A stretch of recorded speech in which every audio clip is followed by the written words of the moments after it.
नमो नमः। मैं गजानन शर्मा। हम नेक्स्ट क्लास की ओर बढ़ते हैं और चर्चा करते हैं प्रत्याहार। प्रत्याहार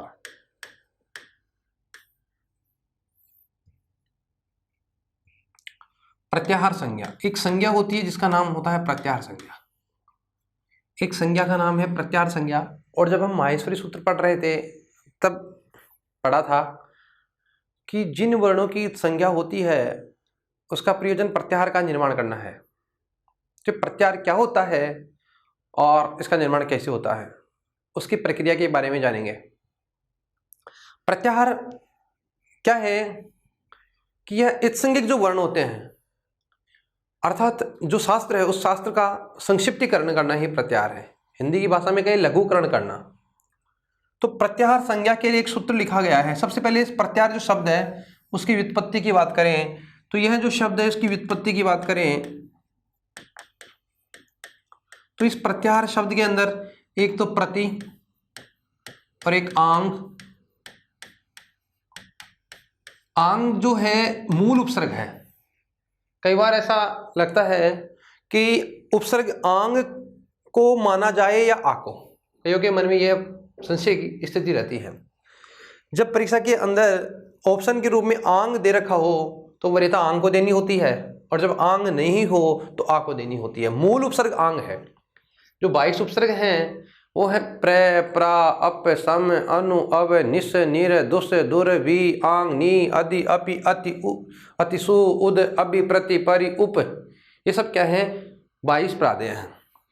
तो यहाँ 2 प्रादेय यानी उपसर्ग हैं। उनकी संख्या है कौन कौन सी? एक तो प्रति और एक आंग।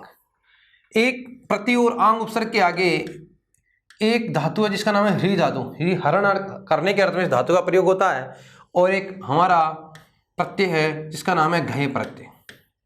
घय में घय की और यह की संज्ञा होकर ऐसे रहता है, री की अवार वृद्धि हो जाती है और हार बन जाता है और शब्द क्या बन जाता है? प्रत्याहार। शब्द क्या बन जाता है? प्रत्याहार। यण संधि करते हैं किस स्थान पे? ये हो जाता है। शब्द क्या बन जाता है? प्रत्याहार। बात करें प्रत्याहार सूत्र की।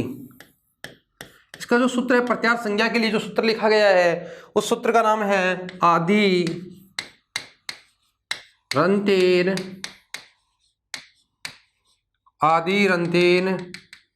संहिता। आदिरंतेन संहिता। आदिरंतेन संहिता प्रत्याहार संज्ञा विधायक सूत्र है आदिरंतेन संहिता। आदि और अंतेन। देखिए अलग अलग करता हूं मैं इनको। एक तो शब्द लिखा है आदि और एक शब्द लिखा है अंतेन। एक तो शब्द लिखा है आदि और एक शब्द लिखा है अंतेन। आदि का मतलब होता है प्रारंभ और अंतेन का मतलब होता है अंतिम। अंतेन का मतलब क्या होता है? अंतिम। देखो सूत्र क्या कहता है? सूत्र ये कहता है कि आदि अंतेन। आदि यानी प्रारंभ और अंतेन यानी अंतिम। यानी आदि का मतलब होता है प्रारंभ से लेकर अंतिम वर्ण तक वर्णों की प्रत्याहार संज्ञा होती है। कौन सी संज्ञा होती है? प्रत्याहार संज्ञा होती है। किनकी संज्ञा होती है? आदि। आदि यानी जो प्रारंभिक वर्ण है। जो माहेश्वरी सूत्र पढ़े हैं और माहेश्वरी सूत्रों में हम जिस प्रत्याहार का निर्माण करने वाले हैं उस प्रत्याहार में जो प्रारंभ का वर्ण है उस प्रारंभ के वर्ण से लेकर जो अंतिम वर्ण है उस वर्ण तक वर्णों की कौन सी संज्ञा होती है? प्रत्याहार संज्ञा होती है। कौन सी संज्ञा होती है? क्योंकि सूत्र साफ साफ कहता है कि आदि। आदि का मतलब प्रारंभ और अंतिम यानी अंतिम की यानी प्रारंभ से लेकर अंतिम तक प्रत्याहार संज्ञा होती है। देखिए प्रत्याहार संज्ञा कैसे होती है? यूं कहें कि जैसे ध्यान देना कि प्रत्याहार आदि का मतलब प्रारंभ। जैसे बात करें अक। अक अपने आप में क्या है? प्रत्याहार है। क्या है? प्रत्याहार। माहेश्वरी सूत्र हमने पढ़े और माहेश्वरी सूत्रों में हमने पढ़ा क्या पढ़ा कि अ ई उ ण।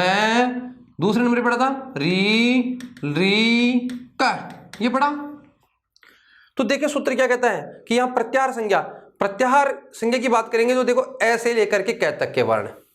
तो अक से लेकर के क्या तक के वर्ण क्या हो गए, अक प्रत्याहार हो गया। कौन सा प्रत्याहार हो गया, अक।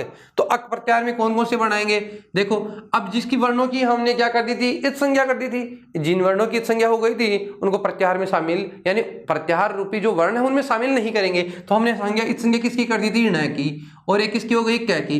लेकिन ये तो बोध करवाता है यहां से लेकर के यहां तक, यहां से लेकर के क्या करना है, यहां तक, इसलिए इनको अंतिम वर्ण को शामिल नहीं करेंगे, केवल ये बोध करवाने के लिए है। और जो इत संज्ञक वर्ण है इसको भी शामिल नहीं करेंगे। तो अक वर्ण में कौन कौन से वर्ण आएंगे, देखिए अक वर्ण में आएगा अ, ई, उ, नहीं आएगा, फिर कौन सा आएगा, री, री।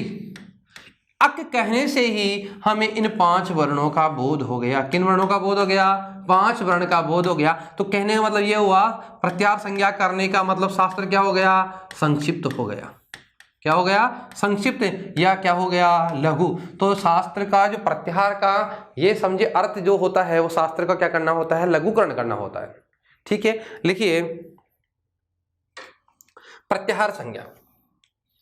प्रत्याहार संज्ञा की बात करें तो प्रत्याहार संज्ञा विधायक सूत्र है, व्युत्पत्ति लिखे, प्रति आंग उपसर्ग री धातु घेय प्रत्यय से क्या बनता है, प्रत्याहार बनता है। और प्रत्याहार संज्ञा विधायक सूत्र कौन सा है, आदि रंतेन संहिता।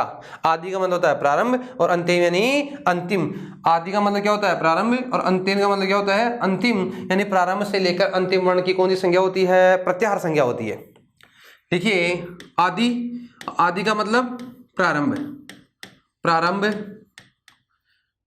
से लेकर अंतिम वर्ण तक, अंतिम वर्ण तक वर्णों की, अंतिम वर्ण तक, अंतिम वर्ण तक वर्णों की प्रत्याहार संज्ञा होती है। यानी आदि से लेकर अंतिम वर्ण तक वर्णों की प्रत्याहार संज्ञा होती है। कौन सी संज्ञा होती है, प्रत्याहार संज्ञा होती है। इसमें प्रारंभ से लेकर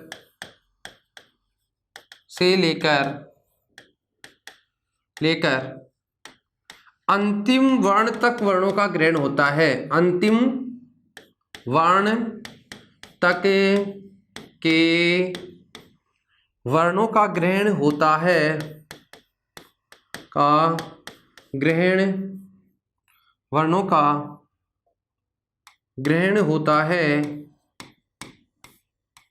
है, लेकिन जिस वर्ण की हमने इत संज्ञा कर दी थी, लेकिन इत संज्ञक वर्ण का ग्रहण नहीं होता। इत संज्ञक वर्ण का ग्रहण नहीं होता, ग्रहण नहीं होता। किसका ग्रहण नहीं होता, यानी कि प्रारंभ से लेकर अंतिम वर्ण तक वर्णों का ग्रहण तो होता है, लेकिन जिसकी हमने इत संज्ञा कर दी, इत संज्ञक वर्ण का क्या नहीं होता है, ग्रहण नहीं होता। जैसे देखिए अक, अक का मतलब क्या क्या हो गया, ऐसे लेकर के क्या तक के वर्ण। तो बताओ क्या क्या आ गया, ए, ई, उ, री, री।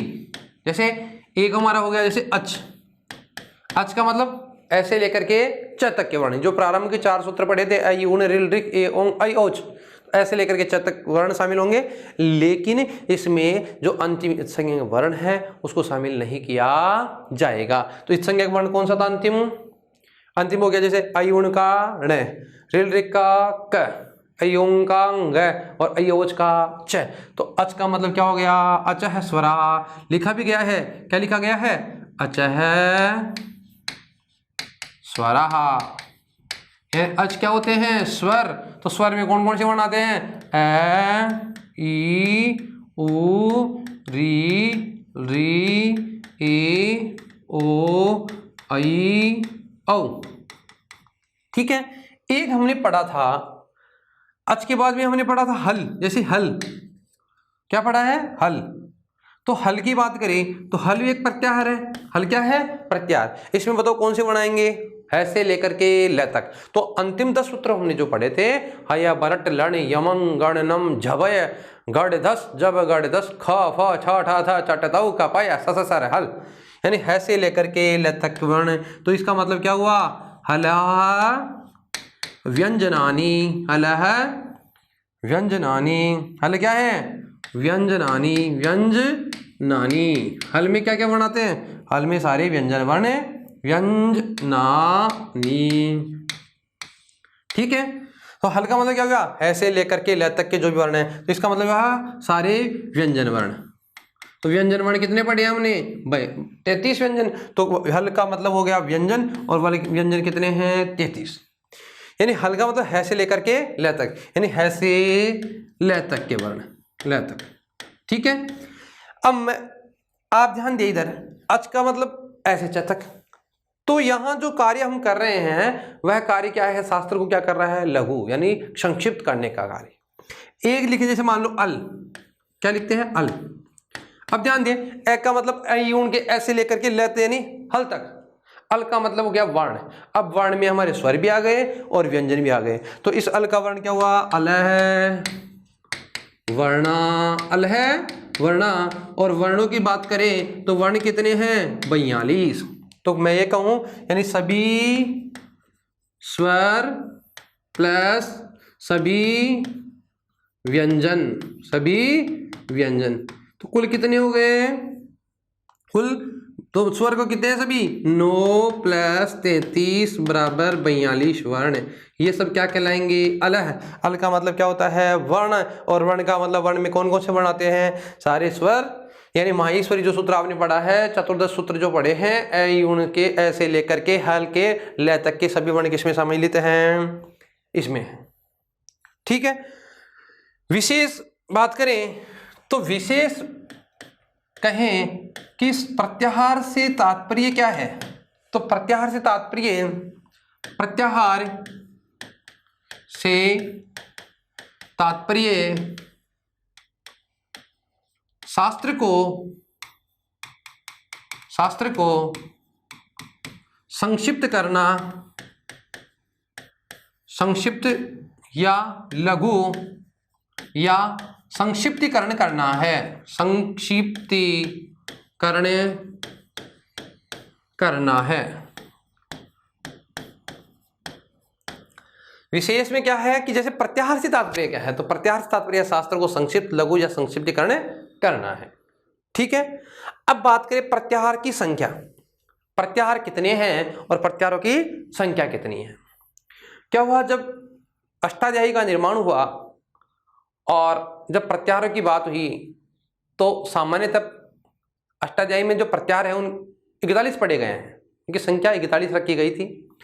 लेकिन जब माहेश्वरी सूत्र हमने पढ़ा कि एक ऐसा स्वर वर्ण था जिसकी हमने इस संज्ञा की थी, वो 6 नंबर का सूत्र है लण, और लण के ल के ए की हमने क्या की, इस संज्ञा की। और हमने वहां चर्चा भी की थी कि यहाँ इसकी इस संज्ञा करने का प्रयोजन है रे प्रत्याहार का निर्माण करना। किसका प्रत्याहार का निर्माण करना, रे प्रत्याहार का। और रे प्रत्याहार का जब इसका निर्माण करेंगे तो हमने ल के ए यानी स्वर की भी क्या कर दी थी, इस संज्ञा कर दी थी। तो सामान्यतः अष्टाध्यायी में 41 प्रत्याहार पढ़े गए थे, लेकिन 42वां प्रत्याहार बनाया गया, कौन सा प्रत्याहार, रे प्रत्याहार, ठीक है। अब जब प्रत्याहार की संख्या कितनी हो गई, 42। अब पाणिनि ने क्या किया, जब उणादि पाठ हुआ यानी उणादि पाठ किया, तो उणादि पाठ में उन्होंने यम प्रत्यय, एक प्रत्यय और बना दिया, यमंगणनम, यम प्रत्यय बना दिया।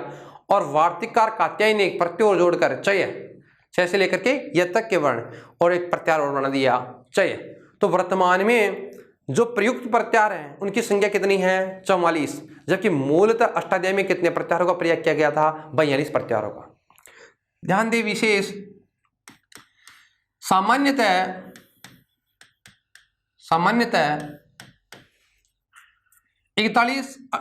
अष्टाध्यायी में 41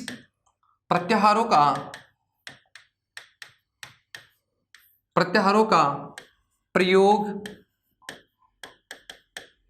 किया गया है, लेकिन रे प्रत्याहार को शामिल करके, रे प्रत्याहार को जोड़कर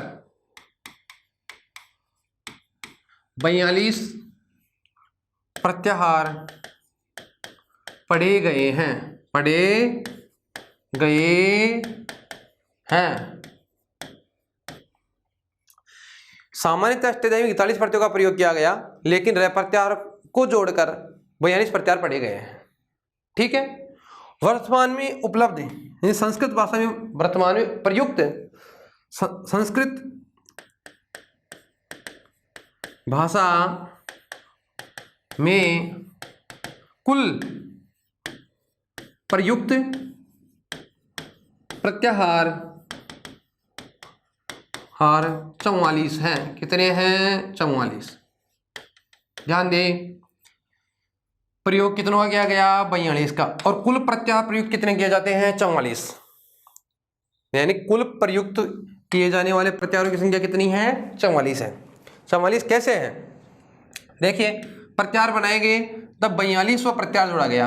42वां प्रत्याहार, 42वां जो प्रत्याहार है उसका नाम है रे प्रत्याहार।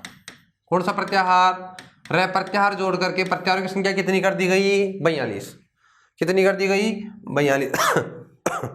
जब 43वां प्रत्याहार बनाया तो एक उनादी पाठ में से एक प्रत्याहार बनाने के लिए उनादी पाठ में से एक किसको शामिल किया गया? यम को।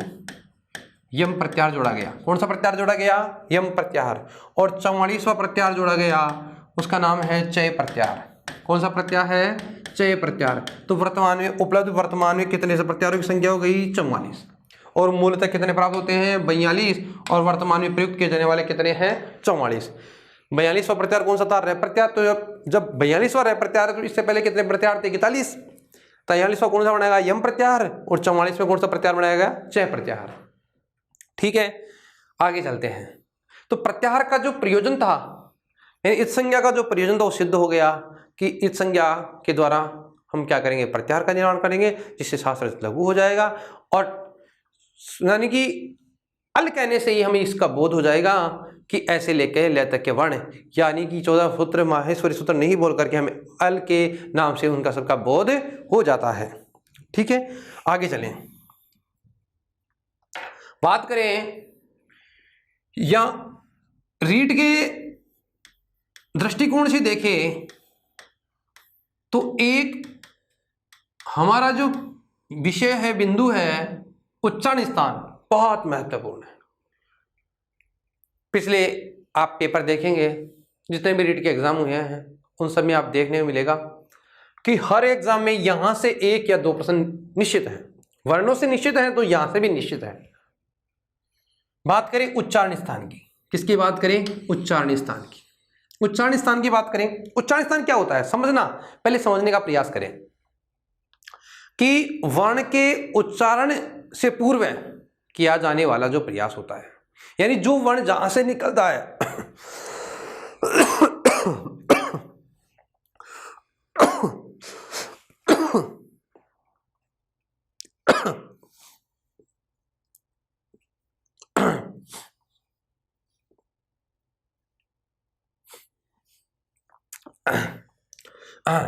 ध्यान दें, यानी जो वर्ण प्रथम बार जहां से निकलता है, यानी प्रथम उसका प्रकाशन स्थल या प्रकट स्थल या जहां से उत्पन्न होता है स्फुटित स्थल, वह उसका उच्चारण स्थान कहलाता है। क्या कहलाता है? उच्चारण स्थान। उच्चारण का मतलब जहां से निकल रहा है वही उसका क्या कहलाएगा? उच्चारण स्थान कहलाएगा।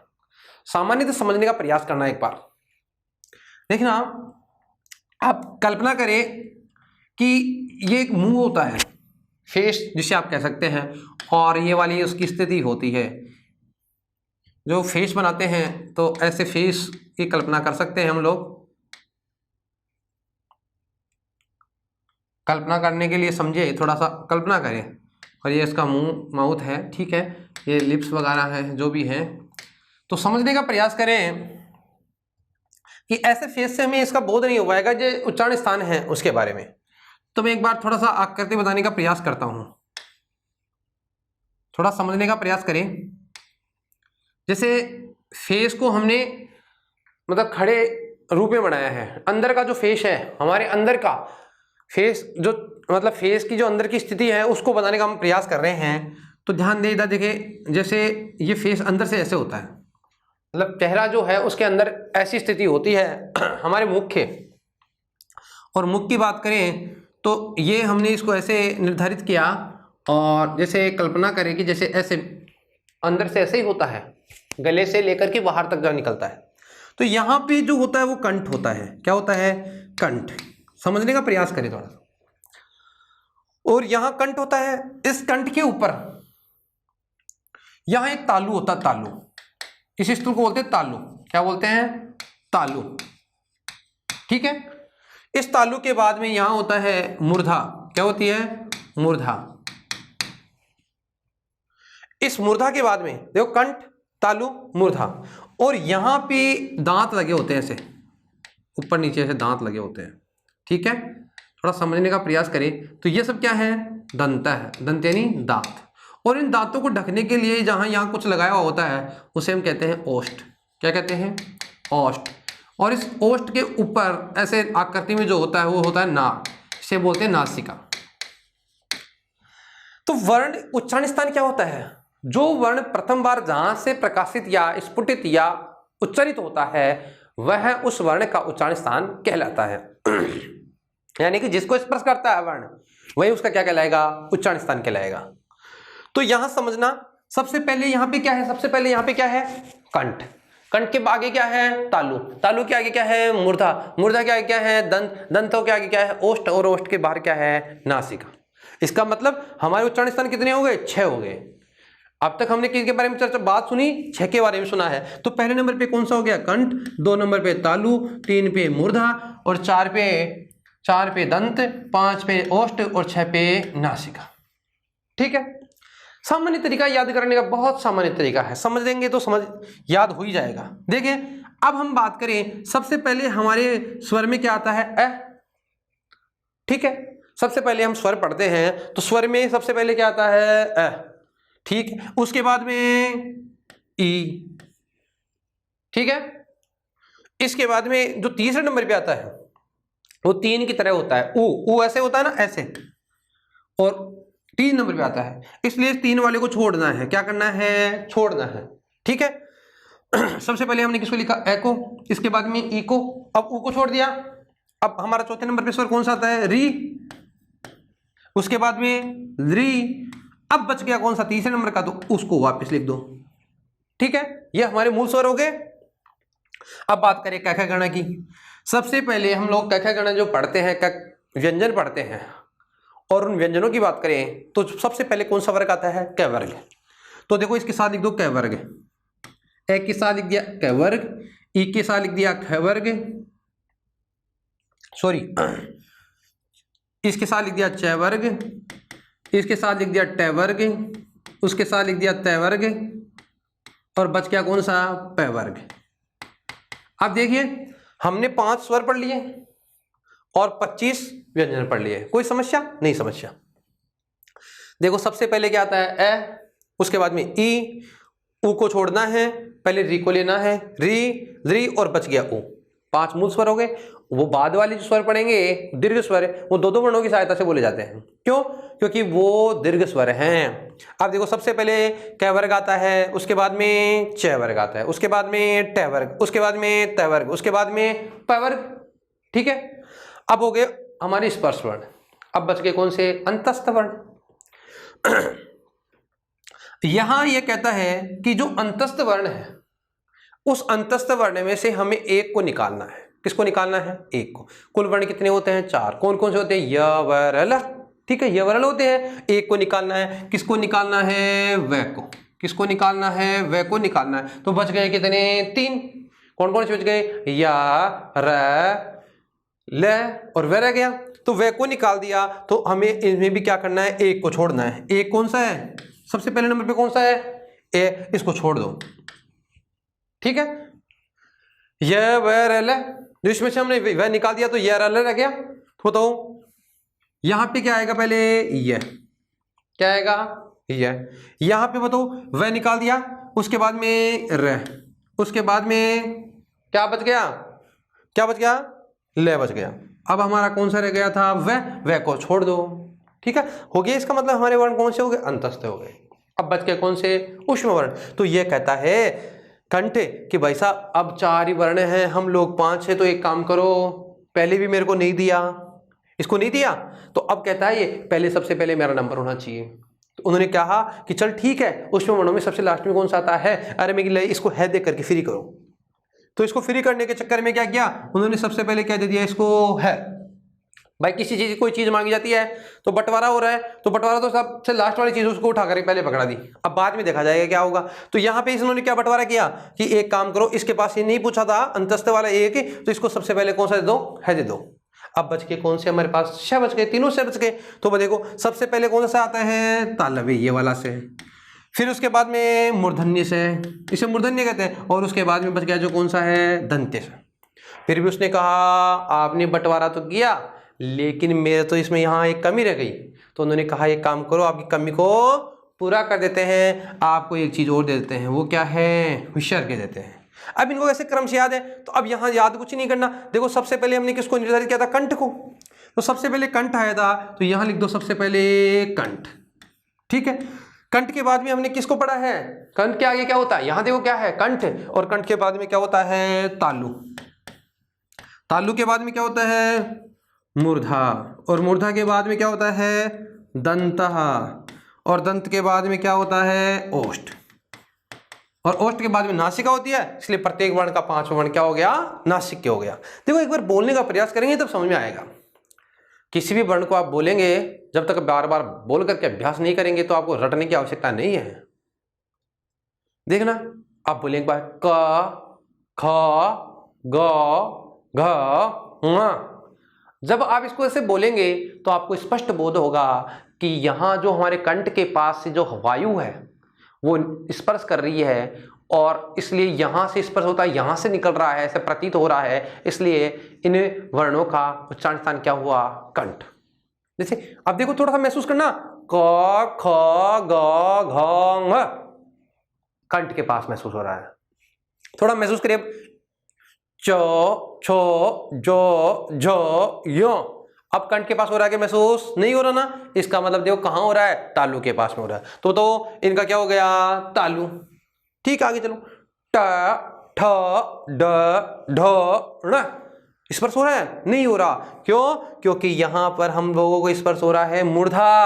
अब देखना, बोला त, थ, द, ध, न, क्या कंठ स्पर्श कर रहा है, नहीं, क्या स्पर्श कर रहा है, दंत। अब बोलो प, फ, ब, भ, म, तो यहां क्या दांतों से स्पष्ट हो रहा है, बोध नहीं हो रहा, यहां किससे हो रहा है, ओष्ठ से हो रहा है। तो जहां हम जैसे अब बोल के देखो एक बार, क, च, ट, त, प, तो यानी कि हमारे जो अंदर की स्थिति है, सबसे पहले इसको स्पर्श करते हैं, फिर मूर्धा को स्पर्श करते हैं, सॉरी तालु को स्पर्श करते हैं, फिर मूर्धा को, फिर हमारे दांतों को, और फिर होष्ठ को। ऐसे हमारे को ये चीज ध्यान रखनी है, याद करने रटने की कोई आवश्यकता नहीं है। ठीक है, चलो थोड़ा आगे चलते हैं। सबसे पहले क्या लेंगे, ए, ई, री, उ को छोड़ेंगे, फिर री और उ। सबसे पहले क वर्ग, च वर्ग, ट वर्ग, त वर्ग, प वर्ग, 5 वर्ग, पांचों को याद ऐसे करना है। इसमें है, इसको छोड़ना है, वे को ये लेना है, उसको सबसे पहले क्या देना है, उसके साथ विसर्ग देना है, श तीनों लेना है। सबसे पहले कंठ, तालु, मूर्धा, दंत, ओष्ठ, इसी के साथ हमारे 5 याद हो जाते हैं। चलो आगे चलते हैं, ध्यान दे। अब हम बात करते हैं विस्तार से उच्चारण स्थान की। किसकी बात कर रहे हैं, उच्चारण स्थान। समझे कि जो वर्ण प्रथम बार जहां से स्फुटित होता है या जहां से बोला जाता है, जो वर्ण प्रथम बार जहां से स्फुटित होता है या प्रथम जो प्रकाशन स्थल होता है, उसे उसका क्या कहते हैं, उच्चारण स्थान कहते हैं। ठीक है, प्रथम बार जो वर्ण जहां से स्फुटित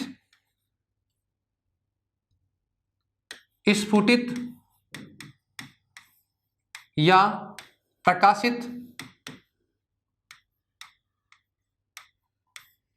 या जो प्रथम बार जो वर्ण जहां से स्फुटित, प्रकाशित या उत्पन्न होता है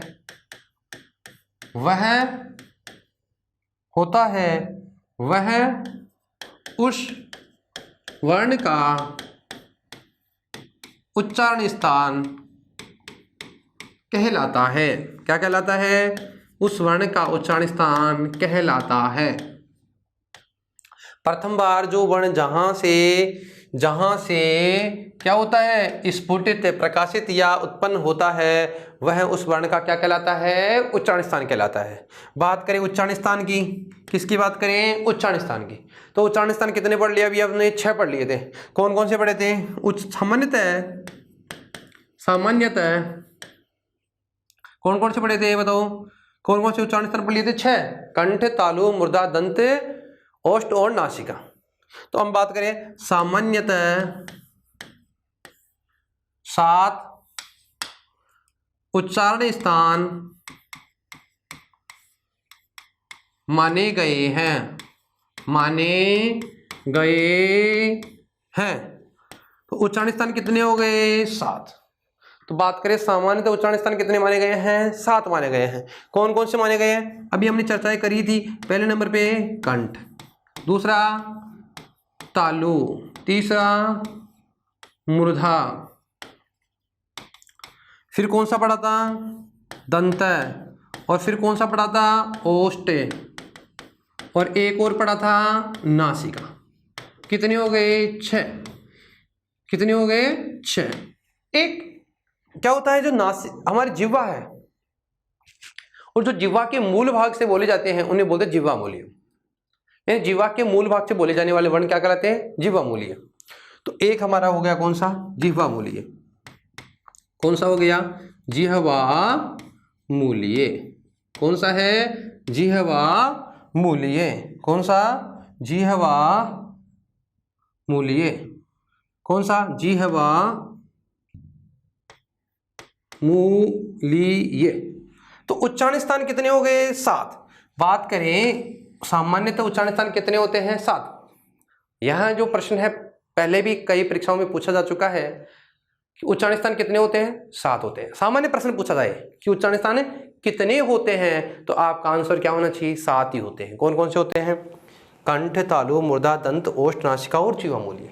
लेकिन यही प्रश्न यदि परीक्षा में पूछा जाए पाणिनीय शिक्षा के अनुसार उच्चारण स्थान कितने होते हैं, तो हमारा आंसर होगा 8।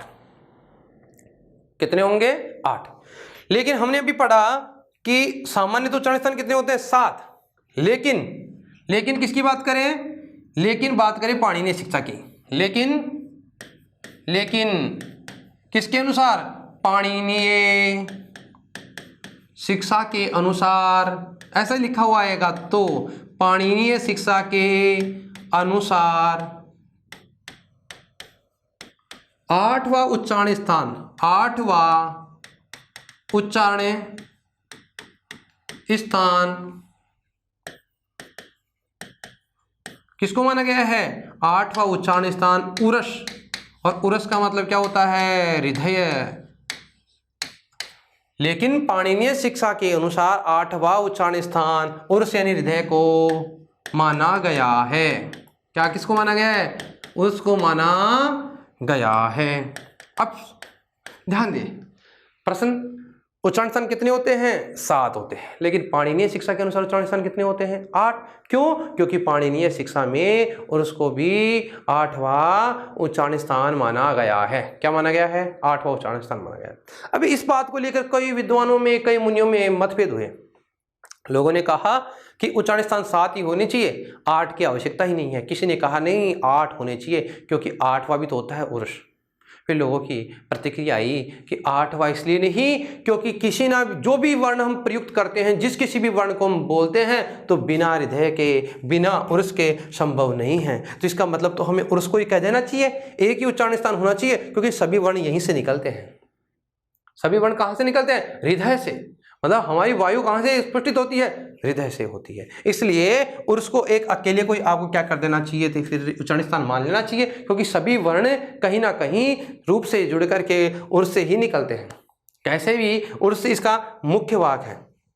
तो उन्होंने कहा उर्स में तो सभी में योगदान है उर्स का, तो इसलिए उर्स को उच्चारण स्थान नहीं कह करके हमें उच्चारण स्थान कितने कहने चाहिए, 7 ही कहने चाहिए, क्योंकि उर्स से सारे निकलते हैं। उसके बाद में कोई कंठ को स्पर्श करता है, कोई तालु को करता है, कोई मूर्धा को करता है, कोई दंत को करता है, फिर कोई ओष्ठ को करता है, कोई नासिका को करता है, कोई जीवा के मूल भाग से निकलता है, इसलिए इनकी आवश्यकता ही नहीं। तो हमने उच्चारण स्थान कितने पढ़े थे, उच्चारण स्थान पढ़े हमने, उच्चारण स्थान पढ़े थे कितने, 7। उच्चारण स्थान कितने पढ़े, 7। तो 7 हमने पढ़े, कंठ, तालु, मूर्धा, दंत, ओष्ठ और नासिका और जिह्वा मूल्य। तो 8वां उच्चारण स्थान किसको माना गया है, उर्स को माना गया है। ठीक है, अब आगे चले। 8वां उच्चारण स्थान कौन सा हो गया, उर्स हो गया। तो पाणिनीय शिक्षा के अनुसार 8वां उच्चारण स्थान कौन सा है, उर्स है। ठीक है, यहां ध्यान रखने वाली बात है, यदि परीक्षा में पूछा जाता है कि पाणिनीय शिक्षा के अनुसार उच्चारण स्थान कितने होते हैं, 8, तो उत्तर कितना देना है, 8, और 8वां कौन सा होता है, उर्स। सामान्यतः कितने होते हैं, सामान्यतः होते हैं 7। अब देखो संस्कृत वर्णमाला में हम जो प्रयोग करते हैं जिस प्रकार से लिखे गए हैं, तो उनके आधार पर तो फिर अलग अलग सूत्रों के अनुसार उनको दिया गया है। तो प्रश्न तो यही ध्यान रखने योग्य है कि पाणिनीय शिक्षा के अनुसार कितने हैं, 8, और सामान्यतः कितने हैं, 7। अब हम बात करते हैं एक एक की। पहला है ए कु है विसर्जनीयानाम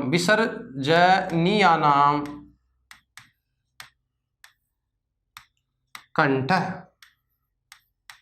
देखिए क्या लिखा है, अ कु है विसर्जनीयानाम कंठ। जिनको संस्कृत में याद नहीं है कोई आवश्यकता नहीं है, रीट में यहां ऐसे नहीं पूछा जाता है बात, और फिर भी आपको अनुमान रहता है, यदि ऐसे इसको रिक्त स्थान के आधार पर दे दिया जाए, पूरा करवाता है, तो आपको अनुमान रहता है कि इसका कंठ होता है। तो ध्यान दें क्या लिखा है कि देखो ए,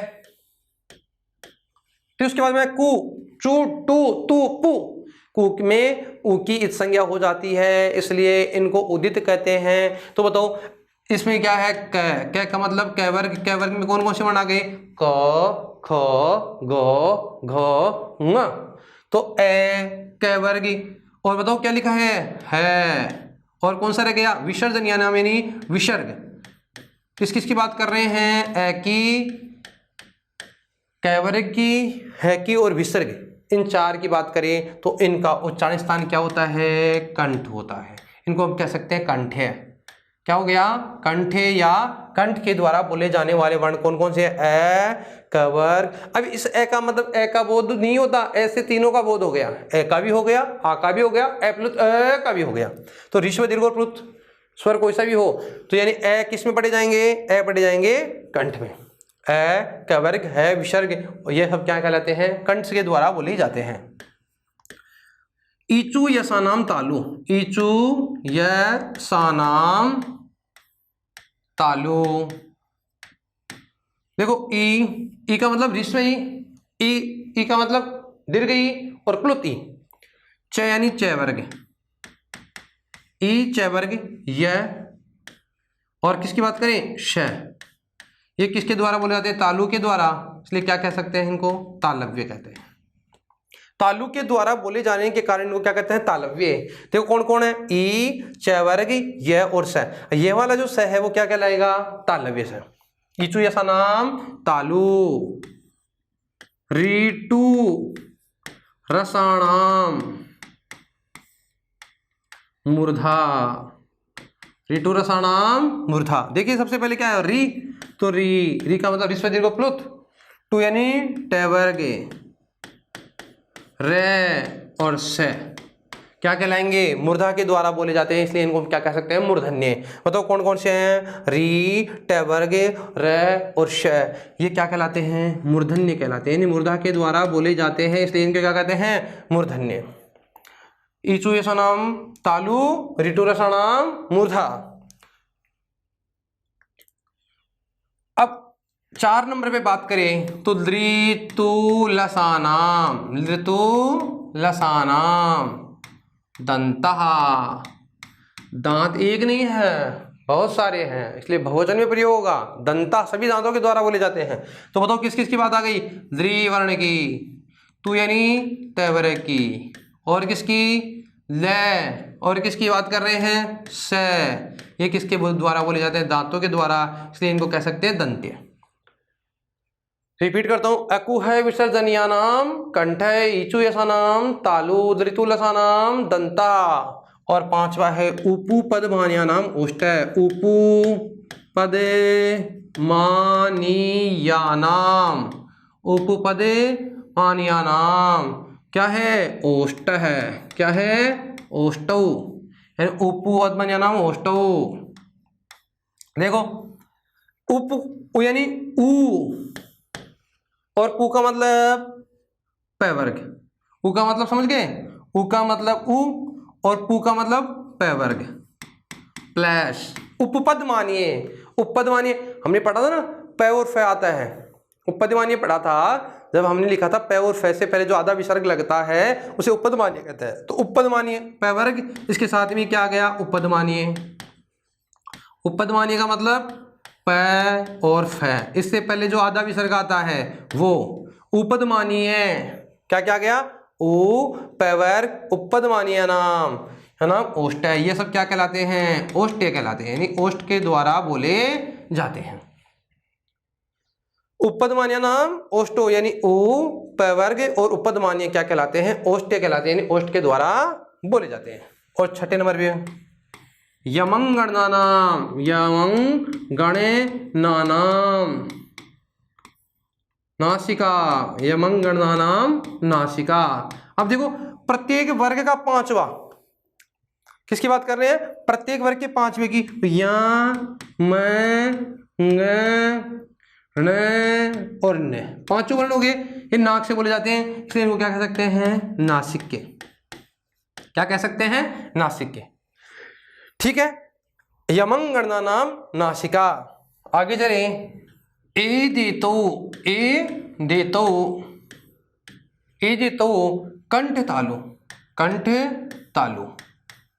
अब ध्यान देना, थोड़ा समझना क्या लिखा है, ए देतो, ए आई, जो हमने दो वर्ण पढ़े हैं, देखो एक तो ए और एक पढ़ा है आई, दो वर्ण पढ़े हैं ना। आपको पहले बताया था विस्तार से, ए प्लस ई से मिलकर के क्या बनता है, ए, और ए प्लस ए से मिलकर के बनता है आया, दोनों पढ़े हैं।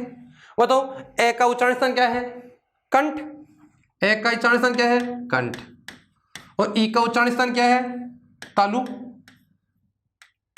तो दोनों से मिलकर के बना है, इसलिए ए देतो कंठ तालु।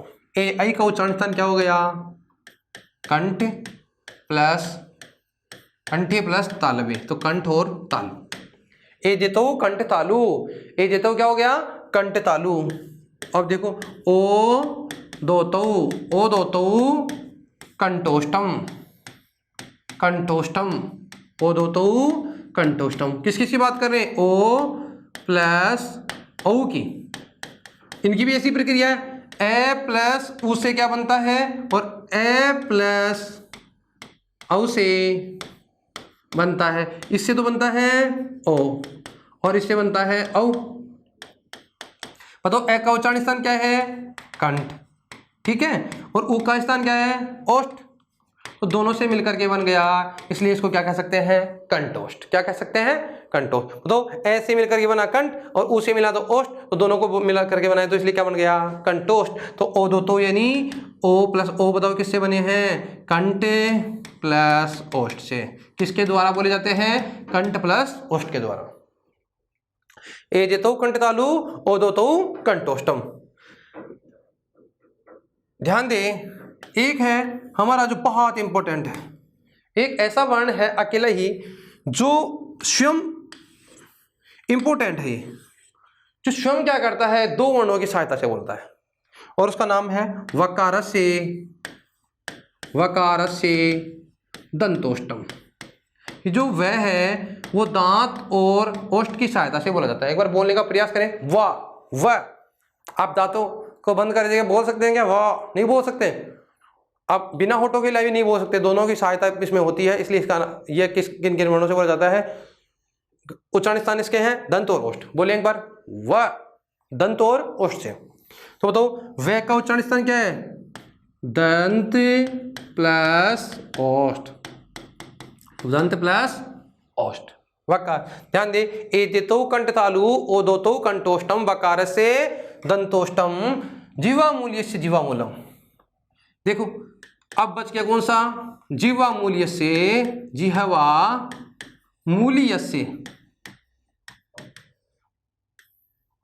जिह्वा मूल्य से जिह्वा मूलम, जिह्वा मूलम यानी जिह्वा मूल्य से यानी जिह्वा के जो मूल भाग से बोला जाता है, जिह्वा यानी जिह्वा के जो मूल भाग से बोला जाता है उसे जिह्वा मूल्य कहते हैं। क्या कहते हैं, जिह्वा मूल्य। और जिह्वा का मूल भाग से क्या बोला जाता है, एक तो आपने पढ़ा था क और एक पढ़ा था ख, इसके पहले हमने लगा दिया था अर्ध विसर्ग, यानी इनके पहले जब अर्ध विसर्ग लग जाता है तो इन्हें हम क्या कहते हैं, जिह्वा मूल्य। क्या कहते हैं, जिह्वा मूल्य। तो जिह्वा मूल्य कौन से हैं, क और ख से पहले लगने वाले अर्ध विसर्ग को क्या माना जाता है, जिह्वा मूल्य कहा जाता है।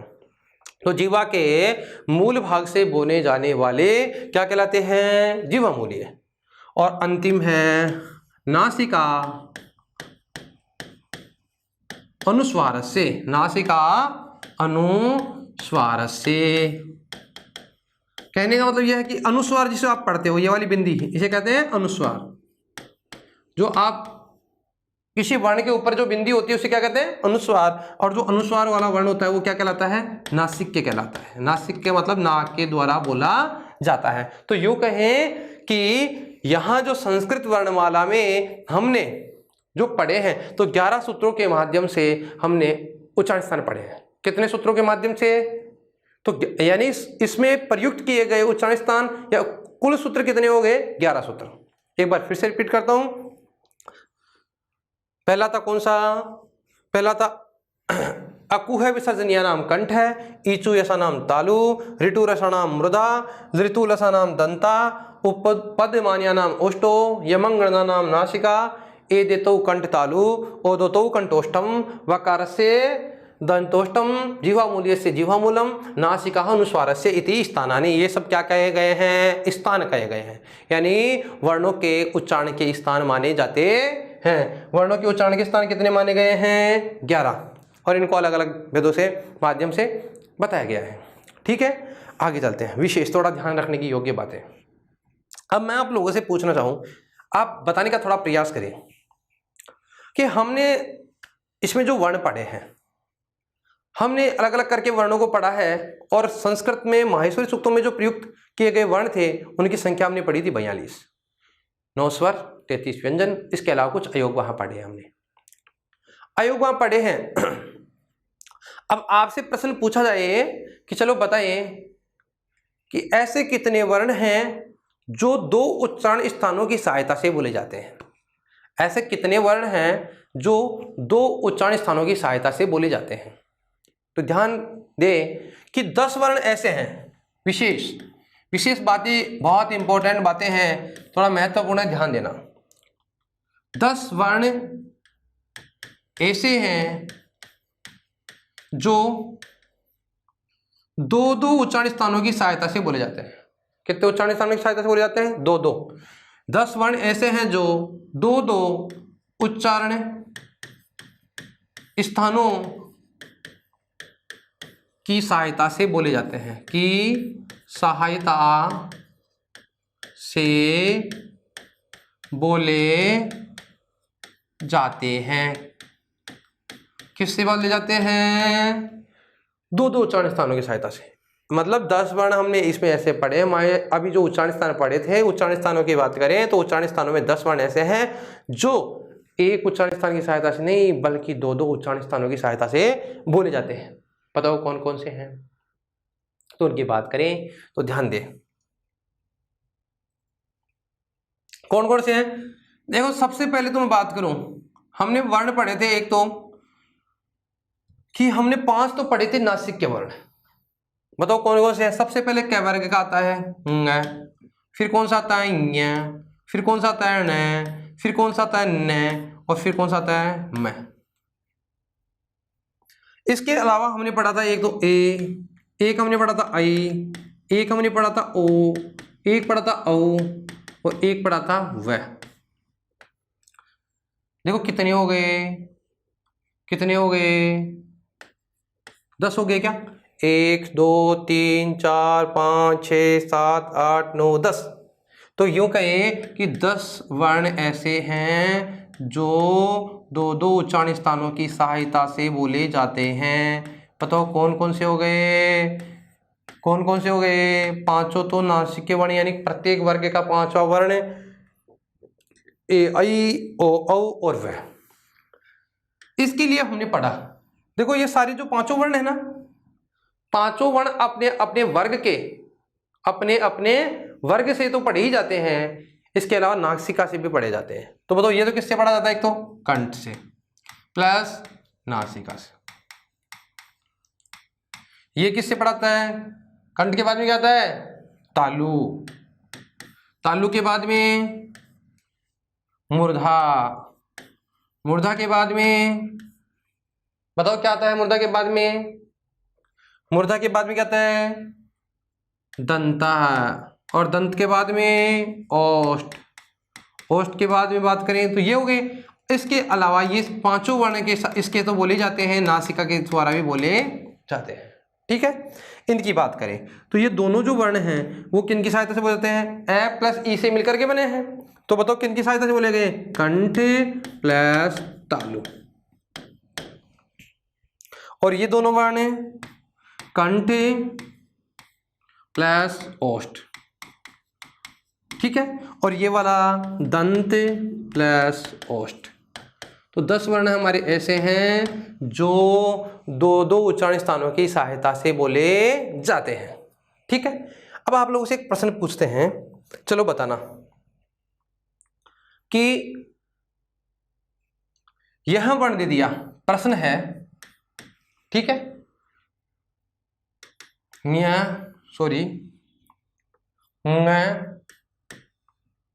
वर्ण का उच्चारण स्थान है। ठीक है, ऑप्शन वर्ण की बात करूं मैं, जो पंचम वर्ण होता है ना, पंचम वर्ण कैवर्ग का पांचवा वर्ण जो है उसकी बात कर रहे हैं। ए कंठ, बी तालु, सी मूर्धा और डी नासिका। अब कईयों के मन में चल रहा है कि हमने तो कंठ में पढ़ा है, क्योंकि कैवर्ग का कौन सा होता है? कंठ। तालु तो होता ही नहीं है, मूर्धा भी नहीं होता, तो होता कौन सा है? कंठ होता है। तो कई लोग क्या कहेंगे? इसका आंसर मिलेगा कंठ। लेकिन इनको अलग से स्पेशल पढ़ा गया है कि यमंगणा नाम नासिका, कि जब इन 5 वर्णों को देकर के पूछा जाए तो हमारा आंसर क्या होगा? यदि ऑप्शन में नासिका तो नासिका को प्रमाणिक माना जाएगा, यानी नासिका को ही इसका उत्तर माना जाएगा। क्यों माना जाएगा? क्योंकि उन्होंने अलग से बताया है यमंगणा नाम नासिका। यदि ऑप्शन में नासिका नहीं होता तो इसका उत्तर कौन सा होता? कंठ होता। लेकिन जब हमारे सामने नासिका है तो इसका उत्तर क्या माना जाएगा? नासिका माना जाएगा। ठीक है, तो पांचों वर्णों के सामने जब ऐसी स्थिति हो, हमें उत्तर किसका देना है? नासिका का देना है। और इसके अलावा जो वर्ण थे वो हमेशा दोनों साथ में आएंगे, कंठ तालु, कंठोष्ठ, दंतोष्ठ साथ में आएंगे, और उनको उस हिसाब से हल करना है। आगे चलते हैं, बताइए नासिक के वर्ण होते हैं, विशेष 2 में बात करें, नासिक के वर्ण होते हैं। कितने होते हैं? तो आपका आंसर आना चाहिए था 6। नासिक के वर्ण कितने होते हैं? नासिक के वर्ण, नासिक के, तो आंसर क्या होगा? नासिक के 6 वर्ण होते हैं। कितने वर्ण होते हैं? 6। कितने होते हैं? 6। नासिक के कितने वर्ण होते हैं? 6। नासिक के 6 वर्ण होते हैं। बताओ कैसे? नाक से कितने वर्ण बोले जाते हैं? नाक से 6 वर्ण बोले जाते हैं। कौन कौन से बात करा? नासिक के 6 वर्ण हमारे कौन कौन से हैं पता है? वो है यमंगणनम 5 तो हो गए, और एक हो गया कौन सा? अनुस्वार। तो ये कहें नासिक के वर्ण कितने हो गए? 6 यमंगणन, और एक बच गया कौन सा? अनुस्वार। अनुस्वार का मतलब बिंदी वाला। तो नासिक के वर्ण कितने हो गए? 6। ठीक है, तीसरी विशेष बात, बहुत इंपॉर्टेंट बात है, ध्यान देने योग्य है, कि हमने जिन अभी हमने पढ़ा था विसर्ग, और विसर्ग के बारे में हमने पढ़ा कि विसर्ग का उच्चारण स्थान कौन सा होता है, कंठ। लेकिन कई बार परीक्षाओं में हमारे सामने बहुत बड़ी समस्या उत्पन्न हो जाती है। क्यों? क्योंकि विसर्ग को किसी स्वर के साथ दिया जाता है और आपसे पूछ लिया जाता है, तो फिर हमें लगता है कि इसका आंसर क्या होगा, कंठ होगा, क्योंकि विसर्ग का उच्चारण स्थान क्या होता है, कंठ होता है। लेकिन यदि विसर्ग किसी स्वर के साथ में आता है तो फिर उस स्वर के अनुसार उच्चारण स्थान होगा, विसर्ग का उच्चारण स्थान नहीं होगा। जैसे समझने का प्रयास करें, थोड़ा समझिए। जैसे शब्द आ गया, जैसे विसर्ग आ गया और आपसे परीक्षा में पूछा गया कि विसर्ग का उच्चारण स्थान क्या है, तो आपका आंसर क्या होगा, कंठ होगा। जैसे आ गया राम है, ऐसे एक शब्द आ गया और आपसे पूछा जाए कि इसका उच्चारण स्थान क्या होगा। जैसे मैं में अंतिम वर्ण क्या है, मैं, और मैं में ए की मात्रा अंतिम वर्ण है, उसके साथ क्या है, विसर्ग, तो बताओ क्या होगा, ए के अनुसार देखा जाएगा। अब अंतिम जो वर्ण है उस अंतिम वर्ण के अनुसार क्या होगा, अंतिम वर्ण के जो मात्रा है उसके अनुसार क्या होगा, उच्चारण स्थान होगा। तो बताओ यहाँ अंतिम वर्ण क्या है, ए, और ए के साथ में क्या है, विसर्ग, इसलिए अंतिम वर्ण के अनुसार क्या होगा, उच्चारण स्थान होगा। तो क्या होगा, इसका कंठ होगा। क्यों? एक का उच्चारण स्थान क्या होता है, कंठ होता है। अब हमें किसकी देखना है, स्वर को देखना है। ठीक है, आगे चले। जैसे लिखो, जब विसर्ग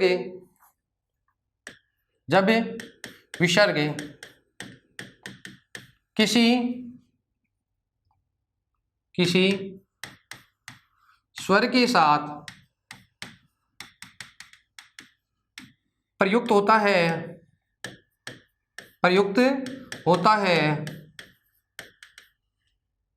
जब विसर्ग किसी स्वर के साथ प्रयुक्त होता है तो उसका उच्चारण स्थान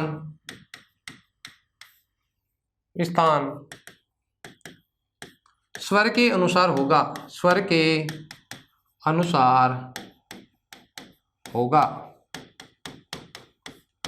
जैसे सामान्य प्रश्न आ गया विसर्ग, और विसर्ग का प्रश्न पूछा जाए विसर्ग का उच्चारण स्थान क्या होगा, तो आंसर क्या होगा, कंठ होगा। विसर्ग का उच्चारण स्थान क्या होगा, कंठ। लेकिन यदि जैसे मान लो शब्द आ गया रामे है, और रामे में किसकी मात्रा है, ए की, हमें देखना क्या है, जब विसर्ग किसी स्वर के साथ आता है तो स्वर देखो, स्वर कौन सा आ रहा है, विसर्ग किसके साथ आ रहा है, स्वर के साथ, तो उसका उच्चारण स्थान देना है, किसका देखना है, स्वर के अनुसार। तो स्वर क्या है, ए, तो ए का उच्चारण स्थान क्या होता है, कंठ। ठीक है। जैसे शब्द आ गया हरि, क्या आ गया, हरि। अब बताओ उच्चारण स्थान क्या होगा। अब हमें किसको देखना है, ई को, और ई की मात्रा देखनी है, विसर्ग देखना है, तो ई का क्या होगा, तालु। ठीक है। जैसे ई नहीं आया और शब्द आ गया भानु, तो बताओ किसके अनुसार होगा, ऊ के अनुसार होगा। तो ऊ का उच्चारण स्थान क्या होता है, ऊ का उच्चारण स्थान होता है क्या, ओष्ठ। शब्द आ गया मातृ, विसर्ग आ गया, क्या आ गया, मातृ शब्द। और री की शब्द है, तो री का जो शब्द है, री के साथ क्या है, विसर्ग है, तो बताओ ऋतु लक्षणाम मूर्धा, तो उच्चारण स्थान क्या होगा, मूर्धा होगा। कहने का मतलब यह है कि जब विसर्ग किस स्वर के साथ में आता है तो उसका उच्चारण स्थान स्वर के अनुसार होता है। ठीक है, आगे चलें। तो हमारी अब बात करें कि हमने जो 42 वर्ण पढ़े थे उनमें से 10 वर्ण हमारे ऐसे हैं जिन वर्णों को हमने दो उच्चारण स्थानों की सहायता से पढ़ा है। अब इसके अलावा हमारे कितने वर्ण बच गए, तो यूँ कहें कि 32 वर्ण प्लस अयोग वाह है। जो अयोग वाह बच गए हैं पद मानिए, वो सभी एक एक उच्चारण स्थान की सहायता से बोलते हैं, एक एक उच्चारण स्थान की सहायता से बोले जाते हैं, की सहायता से बोले जाते हैं। ठीक है, इसी के साथ हमारा यह उच्चारण स्थान का जो बिंदु था वो समाप्त होता है। अब नेक्स्ट क्लास में हम चर्चा करेंगे यत्न, और यत्न का मतलब होता है प्रयत्न, और जो वर्ण जहाँ से प्रकट होता है उसको प्रकट होने से पहले हमें कितना प्रयास करना पड़ता है उसके बारे में चर्चा करेंगे। यत्न 2 प्रकार के होते हैं और उनके बारे में विस्तार से चर्चा नेक्स्ट क्लास में करेंगे। धन्यवाद।